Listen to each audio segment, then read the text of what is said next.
يا مرسي انا قصدي اقول لك يعني الراجل المذيع يعني نطقها ازاي؟ قالها ازاي المذيع؟ Civilization versus another one, not against another one. ده انت وصلت يا جدع والله. الف مبروك يا مرسي والله. Gas and alcohol don't mix. والله ده انت المفروض ما تقعدش معانا بقى، تروح تقابل الناس اللي جايه من بره دي وتقول لهم على الكلام اللي هم مش عارفينه. اللي درانك يتمسك ويروح السجن اذا كان درايفنج. الواد ده بيتكلم لغات والله بيميز عليك ولا بيعرف اي حاجه. حفظه تديني اماره. انا عارف كويس قوي مين بيقول ايه ازاي علشان ايه. يا نهار اسود، ايه ده يا جدع ده؟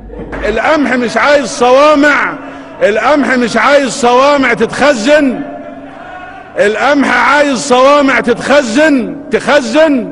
القمح مش عايز مكن يحصد. السلوك اللي عنده دخلت كلها على بعضها، مخه بقى ففاه وجزمته بقت في دماغه. القمح مش عايز عربيات تشيل، القمح مش عايز مطاحن ودرافيل تعملوها انتوا عشان يطحن. القمح عايز الصناعة. انا عايز جملة مفيدة، قول لي جملة مفيدة عشان افهمك. الحرية مسؤولية. يا دين النبي ايه الحلاوة دي؟